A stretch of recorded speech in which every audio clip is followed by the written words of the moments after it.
I could consider myself the best.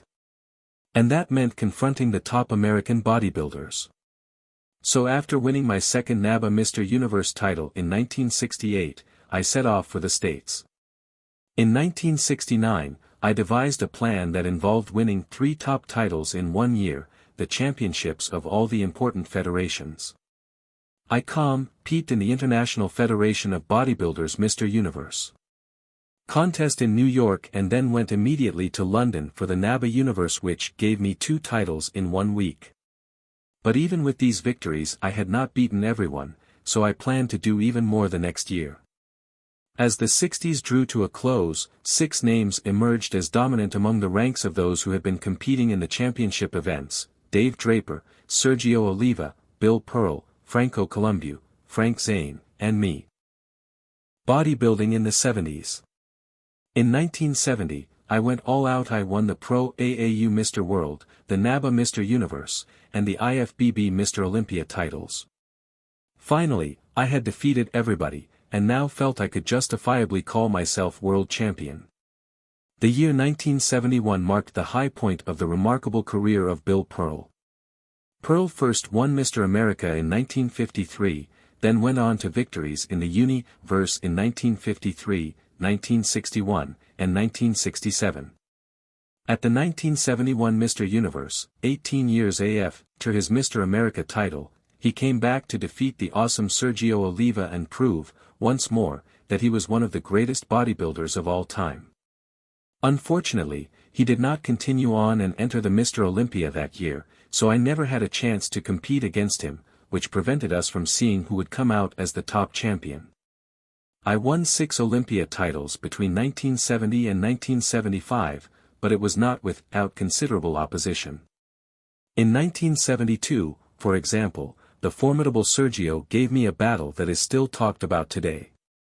Serge Nubret emerged as a potent force during this period, and at the 1973 Olympia he was amazing in his ability to create such size and definition on what was essentially a small frame. In 1973 a new monster came on the scene. Lou Ferrigno won the IFFB Mr. Universe title and gave notice that a new force in bodybuilding was on the horizon. Lou went on to win the IFFB Universe title again the next year and then entered the Olympia. He may have admitted he had always idolized me, but that did not keep him from doing his best to take the Olympia title away from me.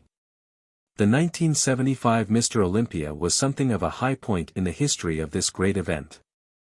Ferrigno returned, determined to achieve victory. Serge Nubret was also back and in top shape. For the first time, there were 6 or 7 absolutely first-rate champions contending for the title, and I was especially proud of this victory, after which I retired from competition. The next year saw a truly earth-shaking event in the history of bodybuilding. Franco Columbu won the 1976 Mr. Olympia title, the first small man to do so. Until this time, the big man always won, but from 76 on the small man came into his own. Muscularity and extremely low body fat became the winning factor, and this required an almost scientific approach to training and diet to achieve. The late 70s saw Frank Zane hit his prime, winning 3 consecutive Olympia titles with his aesthetic physique.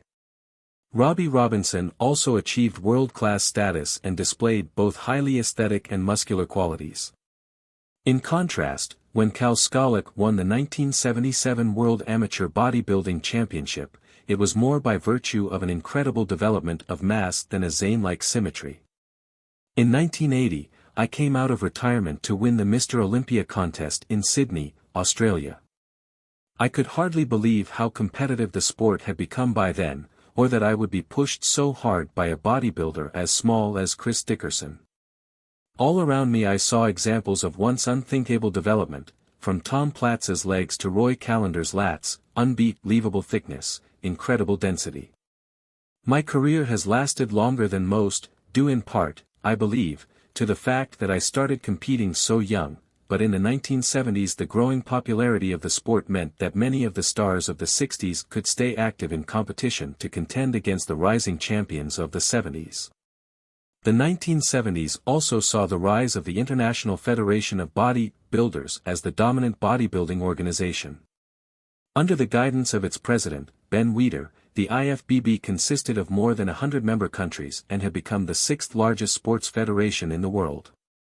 In addition, the Mr. Olympia title was now recognized as the top professional championship in bodybuilding, comparable to Wimbledon in tennis and the US Open in golf. Pumping iron.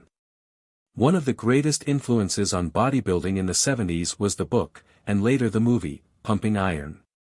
Charles Gaines and George Butler took a subject most people knew virtually nothing about and made it one of the hot topics of the decade. It was the first time that anyone had given the general public insight into what bodybuilding was all about and what bodybuilders were really like.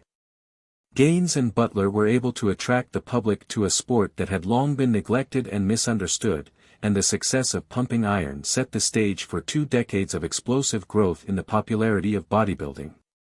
The success of the book not only gave my career a big boost and helped bodybuilding find its way into network sports broadcasts and big-budget movies, but it was also influential in taking bodybuilding from the local high school gym to culture palaces like the Sydney Opera House and New York's Whitney Museum.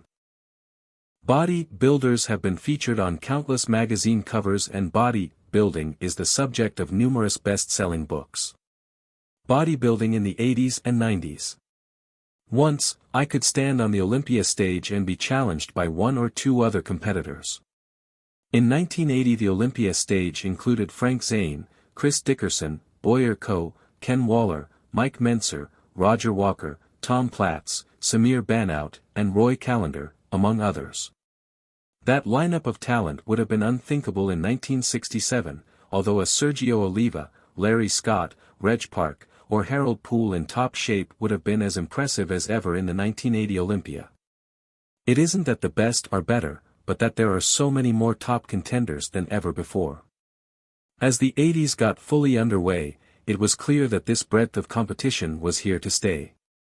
The 1981 and 1982 Olympia winners were experienced competitors Franco Columbu and Chris Dickerson, respectively, but within a few years these champions had retired and we entered an era in which massive physiques would dominate the Mr. Olympia.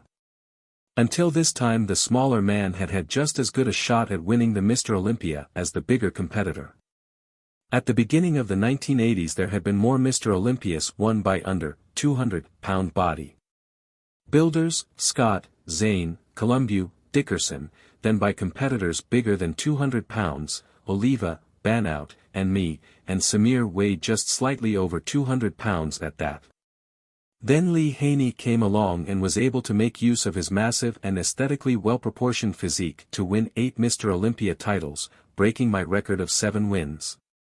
After Lee came Dorian Yates, England's answer to Mount Rushmore, who was able to win his multiple Mr. Olympia titles by dominating his competition with a Herculean physique of 265 pounds or more of hard, ripped muscle. Any bodybuilding fan journeying by time machine from the mid-1960s to the mid-1990s and looking at the modern Mr. Olympia lineup might well have thought we had been invaded by an alien species, so huge were the competitors.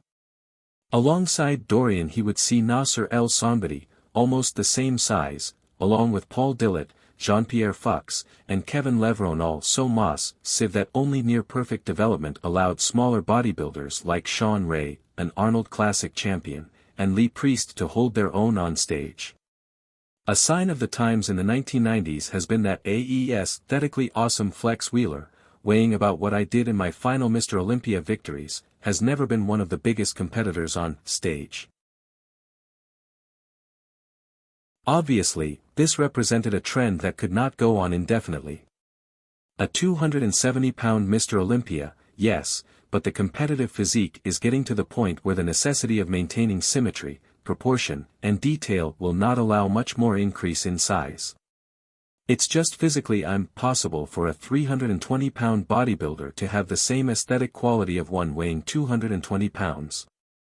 Not only that, but as the 1990s progressed the bodybuilding audience itself showed increasing dissatisfaction with the judges' choice of sheer mass over traditional ideals of aesthetics and